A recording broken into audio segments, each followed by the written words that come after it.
So what does it say about your team that you shoot under 50% from the free throw line, you maybe just 6 shots in the second half, and you still win? What does that say about the team? I think that's a testament to our defense. Our whole philosophy is next play. So even if our offense isn't rolling, we're still going to play as hard as we can on defense. You guys heard the cheers, and you saw the fans reacting to when you made the free throws.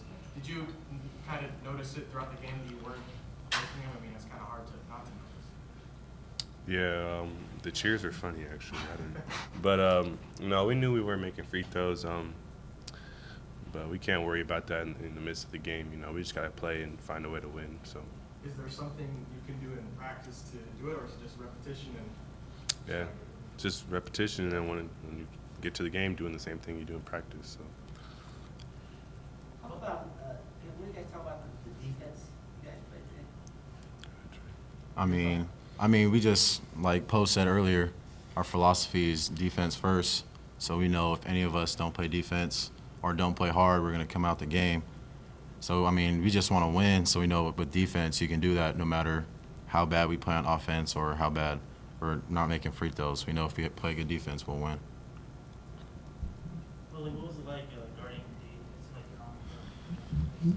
the For one, Johnny D is a great player, and he's going to end up being one of the greatest players in USD history. So, I tip my hat to him for that. But, he's a very challenging player. He scores in so many different ways. And, I just try my hardest to stay on his tail and, try and make it as hard as possible for him.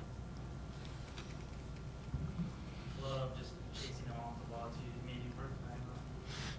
Yeah, we've been working about that really since the summertime, just locking and trailing.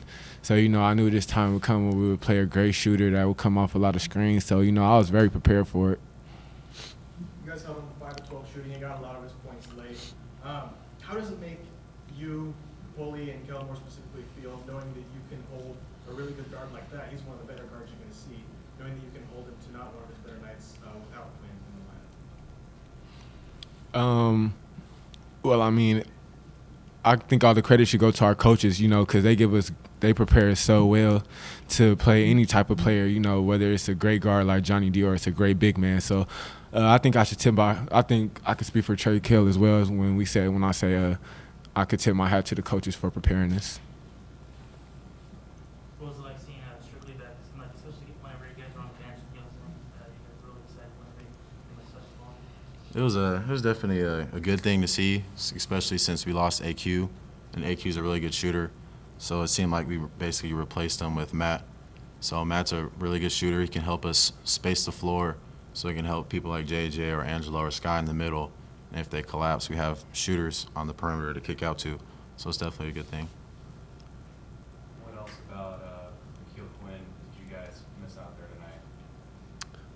I think the biggest thing we're going to miss is just his energy, the spark he brings. He comes in off the bench, the 6th man, and really brings a spark, whether it's making a play on defense or hitting a 3. So, just his energy overall, I think we're going to miss that a lot. JJ, what do you take away from a game like this? I mean, it was hard fought. You guys got out there real fast, but then it kind of went back and forth from that. Talk about your thoughts on that. I think, like a lot of other games we play, it just shows how tough we are. We can take from this that, when things aren't going our way, no matter what, we find a way to win. Even when we're down, we weren't down tonight, but games like BYU, stuff like that, we can find a way to win. And tonight we did that too. So I think that's the main thing, is that no matter what situation we're in, we're going to find a way to win. Coach said earlier in the week that he was going to get on you guys in practice to get more on the offensive boards, trying to rebound half your misses. You did about that tonight. 15 offensive boards, missed 32 shots. That was pretty good. Was that a definite focus going in tonight? Yeah, definitely so. We had been giving up too many offensive rebounds and not getting enough ourselves. So they focused on that a lot in practice, really beating into our heads this week. So I think we did a good job of doing that. They might get us for that one, though. When we weren't, one under 50%. It was, 15 offensive boards, 32 missed shots. They might get us for that. I might say something.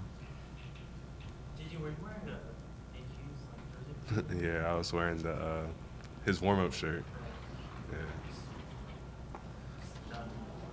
I mean, to be honest, they just couldn't find mine, so I had to wear his. But then I told him that I was wearing it in tribute to him. So yeah, I made a positive out of a negative. What happened in the second half looked like you guys kind of slowed down or weren't as I guess precise as you guys were in the first half. I think the main thing was we just weren't as aggressive as we were in the first half. The first half, we'd get a rebound, push it up, look for something quick, and in the second half, we knew we had the lead, and I think we relied on our defense where we just kind of went through the offense, see what we had, but also try to take time off the clock and just grind the game out.